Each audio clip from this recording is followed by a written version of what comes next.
Hello viewers, welcome to another edition of 5020 Newcomer Salzburg. This is your show, African Voices in Europe. I remain your host, Joshua Oyamo. And remember, on this show, what we do is bring in Africans who have been in Europe for quite a while, who have been living here to share their experiences, what they have been through, what they are going through, how is it for them, the misconceptions about Africans to the Europeans, and the misconceptions about Europeans to the Africans. That is what this show is practically all about. And this is a very cold morning right here in the city of Salzburg. And we are here in the studio with no other person all the way from Wien. She has been in Europe for quite a while. 8 good years. That is a quite number of years. You will agree with me. Somebody has been here. And you believe me, she has experience. She has seen almost everything, if not everything, about the Europeans. Misconceptions, what people believe. She has the ideas. And she's no other person than Miss Clara Ebohen. Thank you, Joshua. Good morning. Thank you for having me. Thank you so much for coming. You're welcome. Was it easy for you to come all the way from Wien to Salzburg? Sure. No, it's not my first time of coming to Salzburg, so it's easy. So you're used to Salzburg? I know, not like I'm used to Salzburg. Yeah. I would say Salzburg is like a second home for me. For you. So I love coming here. Okay. So I'm here. Thank you so much for coming. You're welcome. Thank you for having me. Your impression the first time I sent my invitation for you to come to this show? In fact, I would say I was excited when I got that email. Yeah. I was excited. And here I am. Thank you. Yes, she is. She's here with us. So we'll go straight to the point. Okay. Like you already know, African Voices in Europe. Yeah. We talk about experiences. Mm-hmm. What is it like? Mm-hmm. Because a lot of people in Africa, in Nigeria, I forgot to say, she's from Nigeria. Yeah. A lot of people from Africa. Nigeria. Yeah, a lot of people from Africa and Nigeria have misconception about Europe and why the Europeans have this misconception about we Africans living in their midst. So this is what practically this show is all about. Mm-hmm. And today, thank God you are here to share your experience with us. Yeah. So first question first, like I ask everybody, can you tell us a little bit about yourself and your experience coming to Europe? Okay.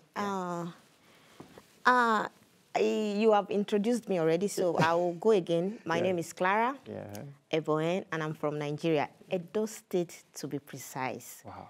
So let me say thank you for having me on this show. Mm-hmm. Yeah. I would say I've been here for 8 years now, and I would say it has been it has been a lot of experience, which, you know, for me, I feel is normal that you have experiences. You have the good one, you have the bad side of it. So I was willing to, I'm still willing to accept both, so that that also makes me grow, you know, and to also go into the system, you know. So that is it. Integrate. So what were your first impressions when you first landed Vienna? When you came to Europe, Vienna was your point of destination, right? Yeah. So what were your first impressions? Oh, my. Okay, my first impression, let me say, before I came here, my first impression about abroad, let me not just say Europe now. I feel it's where you just come and you start making sorry, you start making money, the money start flying around, you know. But then when I came, the reality was like, girl, you have to. But then I'm coming from Africa, so I embraced it with the African in me, the Nigerian in me. So I had to, it was a struggle for me also, although I would say I was privileged because I didn't go through the other routes. I came directly from Nigeria. I didn't have to seek asylum, all of that. So it was, I would say it's also easy with that. So I started like there was no much of a struggle. So that's it. Wow. There was not much of a struggle.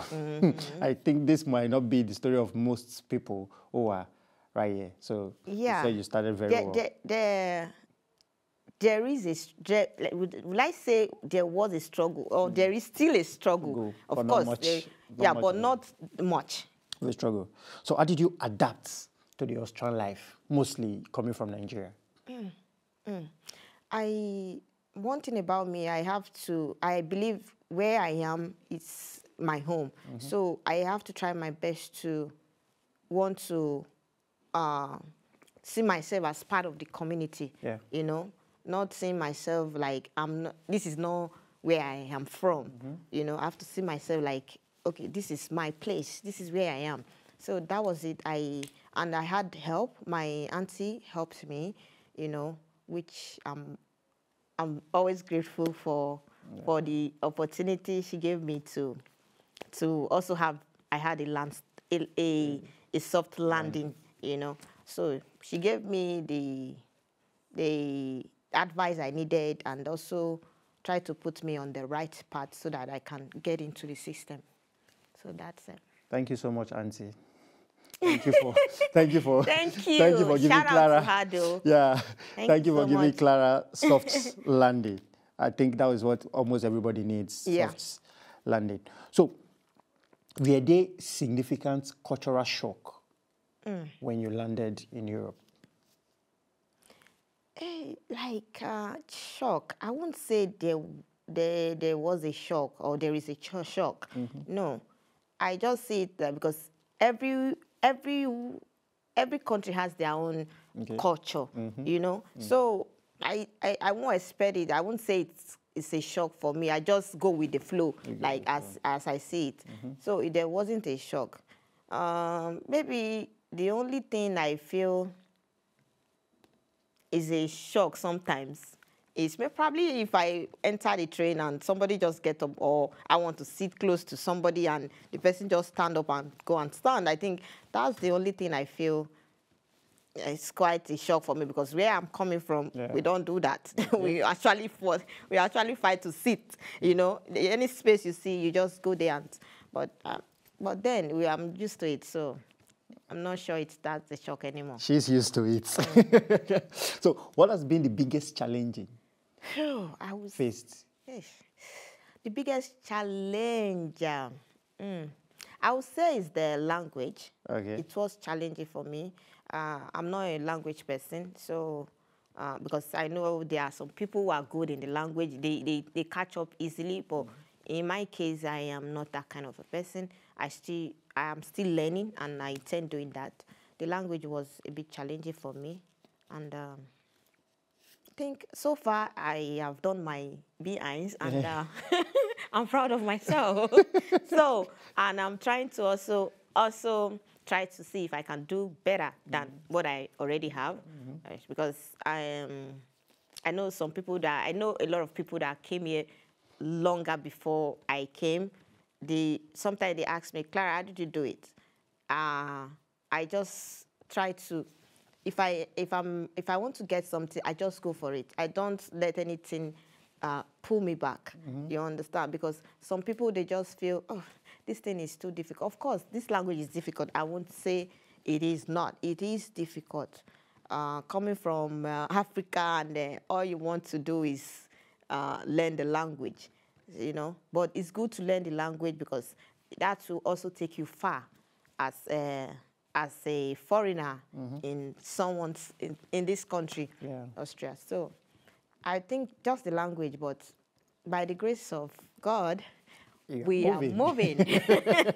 You are pushing gradually. Yeah. So now, is there any thing that happened when you nearly came, that maybe those times when you nearly came into the land, that happens to you, or you did, that sometimes you sit down and remember those days and you're like, was I the one that did this? Or how could something like this have happened to me when I came here? I would say Austrian has structured me a bit. Okay. In the sense that, you know, let me just use this word.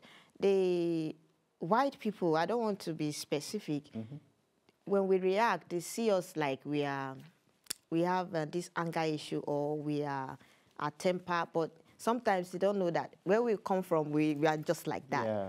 But sometimes I feel sometimes the way I react to things, there's an incident that happened to me. The way I reacted in that, I don't want to go into details, but the way I reacted, my God, I reacted like I was still back home, you know? Yeah. That, there's this word I want to use, I'm not getting it. That I don't want to use the word anger. Came in and I just displayed. You understand? But the whole thing stressed me out. In fact, I had to like, what the hell? From that, in fact, when I went through this incident, when I went through it and everything was just going, it was stressful, it took money from me, you know, it took my time, the stress, everything, it took it from me. But after this incident, I had to sit down and talk to myself. Of course, the incident already structured me, and I had to also sit down and say to myself, Clara, you're not in Nigeria. You have to start acting like the Austrian, because these people, they are so quiet. They are not these people with so much energy, like when you do, you know. But then I'm happy that sometimes if I have to react, I have to calm myself down, like talk to no, you don't have to do it this way, Clara, calm down. And one other thing is timing. When it comes to time, Austria has also taught me to be time conscious, you know? Yeah, because back in Africa, we don't work with time. African time. You know, African time is exactly. But now the society, the culture has also helped me with that. I work with time now. Even when I call back home, I tell somebody or my brother, do this thing for me, and he doesn't give me a reply, or he doesn't do it that time, you see me talking like, you have to work with time. This is it. Because I'm acting like the Austrians. like the Austrians, you know? So that has also helped me, and I'm happy about it, you know? So far, it's been good, because sometimes if I get to meet with Austrian people, they will ask me, do Austria gefällt dir? Let me use that word. So I always tell them yes, because where I am, if you're not happy with where you are, there is no how you like people around you. So of course, I'm happy living here. Wow, that is so nice, because you just used one question to answer two of my questions. So let me just move to the next question. Have you faced any instance of racism, discrimination, or stereotyping in Europe? Yes, I had, and I think probably I will still have. Okay. So let me just go into it. You know, social media is the thing now. Yeah. So there is this app I just opened. So I was live on that app, and somebody came to my live and saying, Ausland, give weg. I should go back to my land. You know, I had to pause. On a live social media show. Yeah. I won't say, because I don't know anything about this person. Yeah. I don't know where he's from, but he's a white person. He's a white man. But I had to pause for a minute, because if I had to react the way he said that thing, so I had to pause like, The only thing I said, the fact that I don't even know this person, there is every possibility that this person is also an Auslander like me. Like you. So that was what canned my anger, because why will you come to my life and start saying Auslander gave weg? What is that on my own live show? So I had to, and one other thing, I was in the bus, and it's also a man also. Immediately I entered the bus, he stood up. I sat down in that particular seat that he stood up from. So, and I'm supposed to alight on the second stop, like 2 stops before where I entered. So immediately there I pressed and want to go out.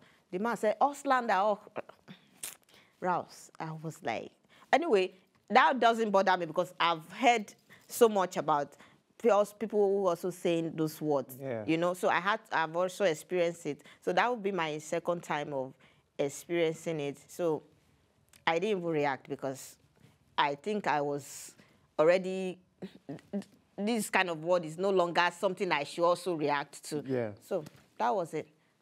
I think there is kind of, I think every country has races in them. Yeah. Not only white people, black people also do.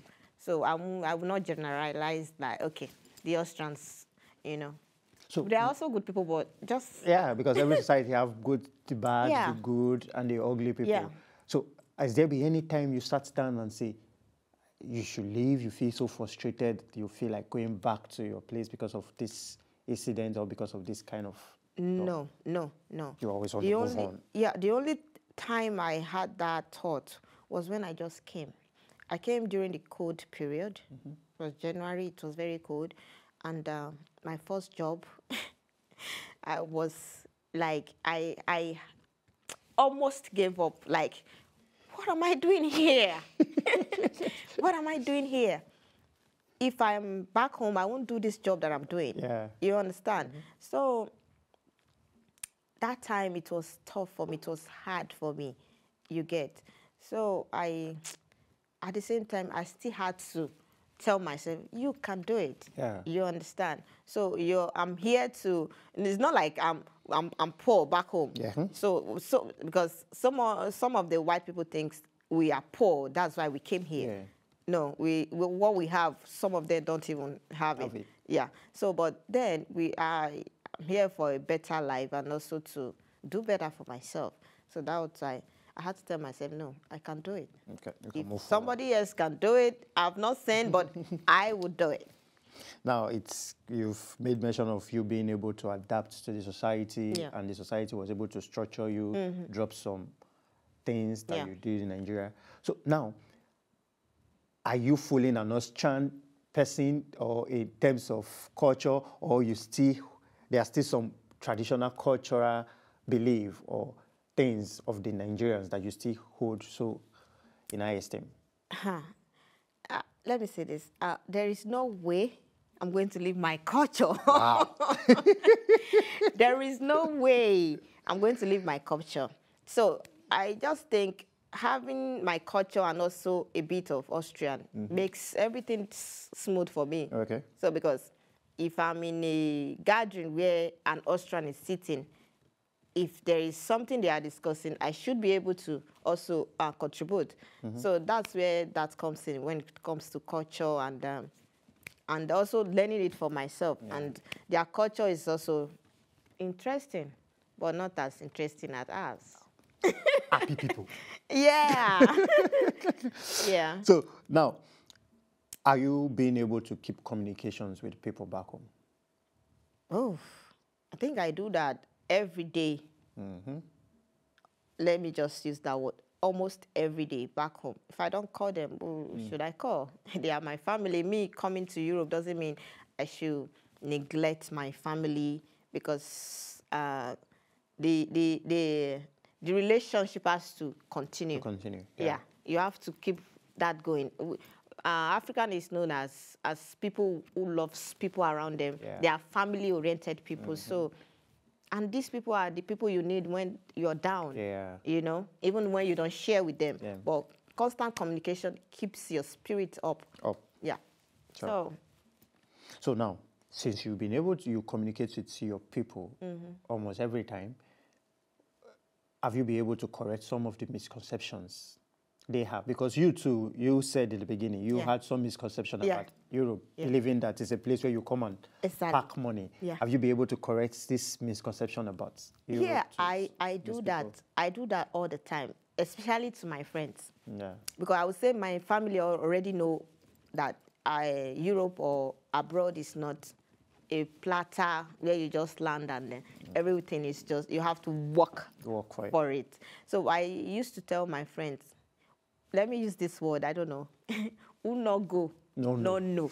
That was the word I normally tell my friend. I do tell them. Yeah. If they are telling me, Clara, you're this, you're enjoying abroad, I'll just say, no go, no. It's not what you guys think. Yeah. If someone have told me that I will be here to do an housekeeping job, my first job, housekeeping job, I will say Mike, because I won't do that back home. In Nigeria. Because, you know, most of us in Europe are already graduates before we came. Let me speak for myself. I was a graduate before I came. So settling for housekeeping job as a graduate. I can just imagine how draining it was for you, how mental disturbing it was. That also strengthened me that, no, you can start from somewhere. You don't have to, if where you're aiming at is not working, then start from somewhere. So I do tell them, abroad is not where it seems, you people see it as it is, you know? Maybe until you come, because sometimes when you try to explain to them, they don't get the picture. Yeah. They'll feel, now you still there. Let me use that word, sorry. Is that, and you are still there. You are still there. You're complaining that abroad is not easy, but you're still there. There's no amount of explanation until they come and experience it. So that's what I usually tell my family and friends. So quick question now. Is there any aspect of the Austrian culture you can compare to the Nigerian culture?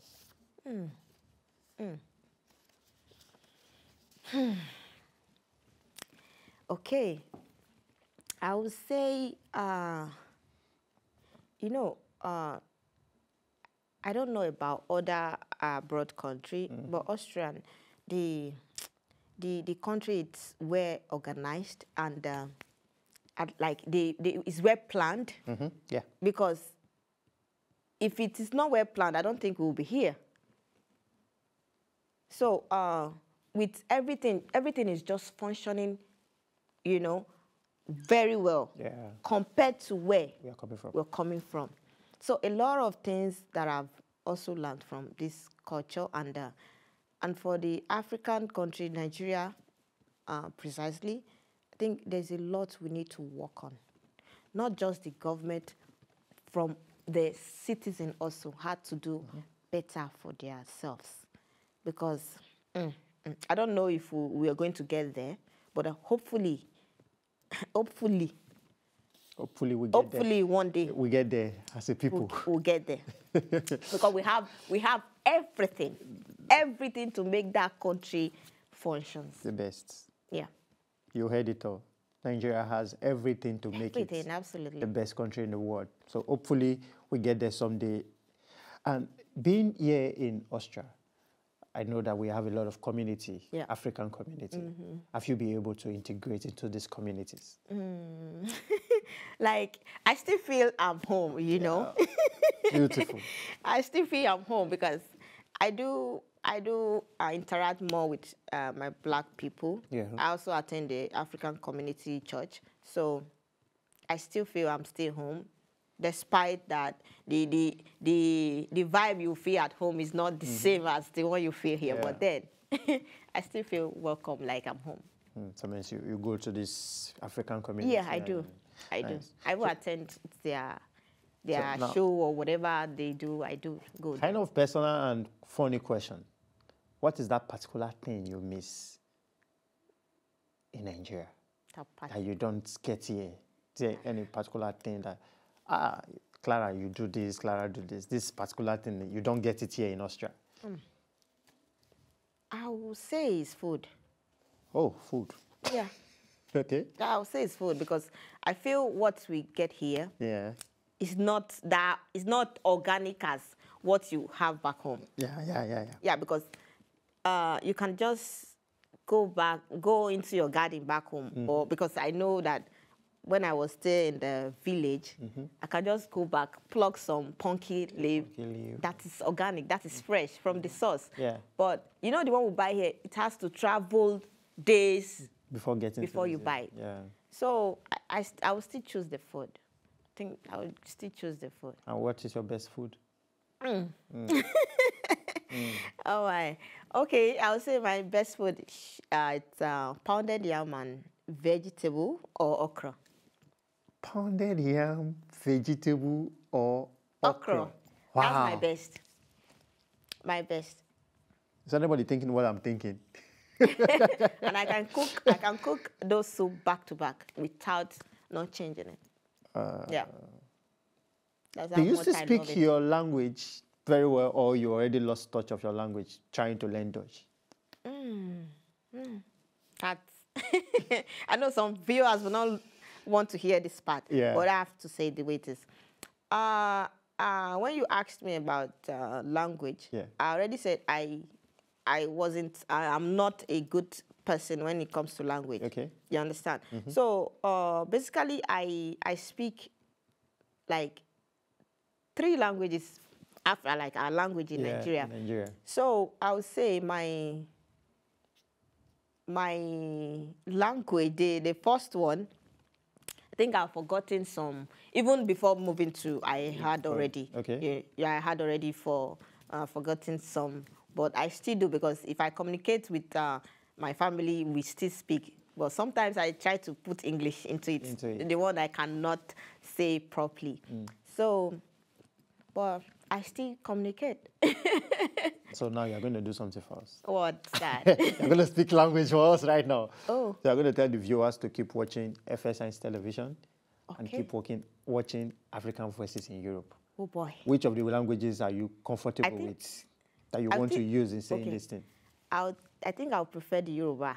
Okay. Because that's the only one I can say like without missing any word. Why do I say you should stick to your state's language? I'm not sure. I have to say it. If I say it, you will not understand it. So I will just say it like...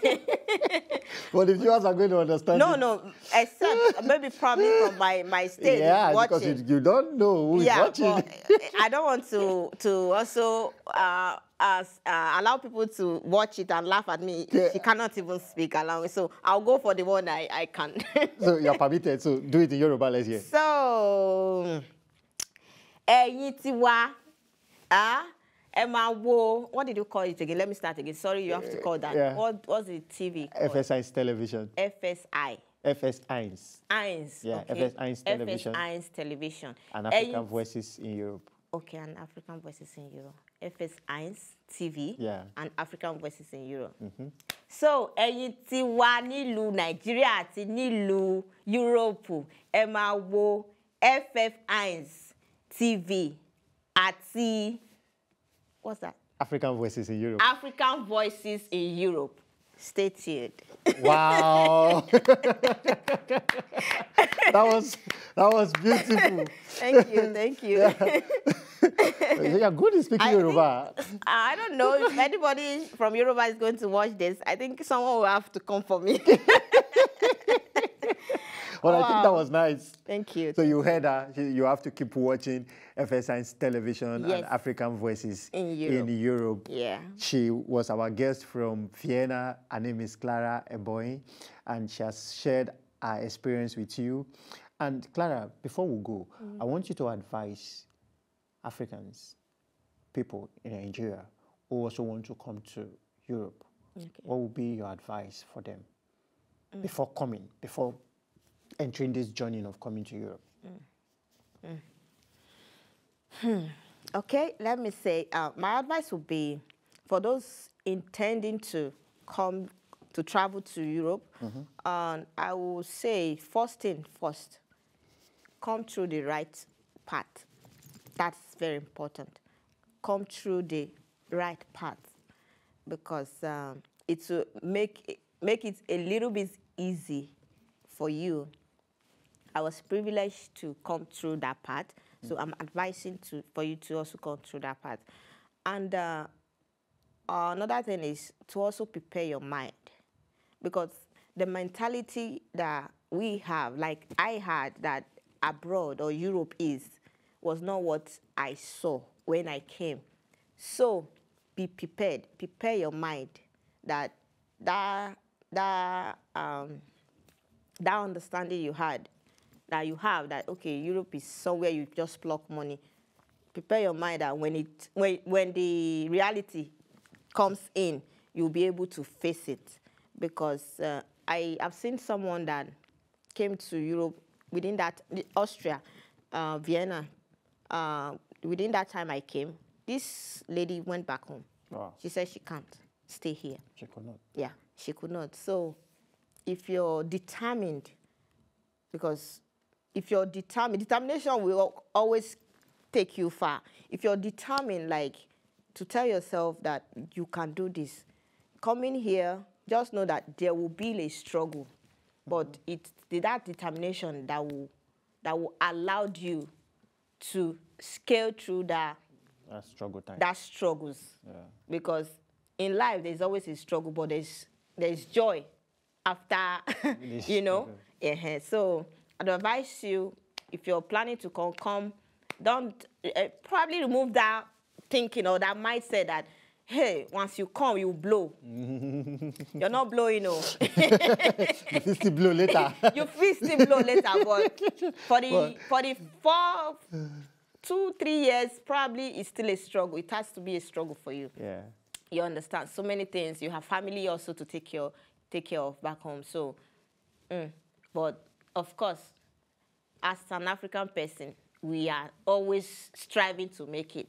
So I know everybody will always make it. So keep it good and always keep your determination in. Thank you. Wow. Thank you so much, Clara, for coming. You're welcome. You heard from the horse's mouth. She already told you there's a lot of struggle. The mentality, that conception about money on the street of Europe, plucking money on the ground is nowhere. You have to work. I mean, you have to work for the money. We know things are not rosy back home, but if you want to come through the right channel and be ready to work. We are really grateful, Clara, for doing this with us today. Thank you for having me. Some other time we are going to bring you in. I can't wait. Because I know you have so many things to say, yeah. so many things to teach people back home about things happening in Europe. We are grateful for this opportunity. Thank you. And we are saying thank you, FS1, for the platform given to us to share experiences, to bring Africans who are here in Europe to share their lights, to share their experience with other Africans. People are learning. People are seeing this broadcast almost every time, and I get calls and I see messages on Facebook, on Instagram, and like, I saw your show, I did this. I'm grateful, and we are grateful to FS1's management for this opportunity. Thank you so much, the production crew, Emma, and every other person who has been behind us. We are grateful. And I remain your host, Igu Joshua Oyamo. Until we come your way next time, we remain blessed, and this is your voice. This is your show, rather, African Voices in Europe. Thank you, and stay tuned. Bye-bye.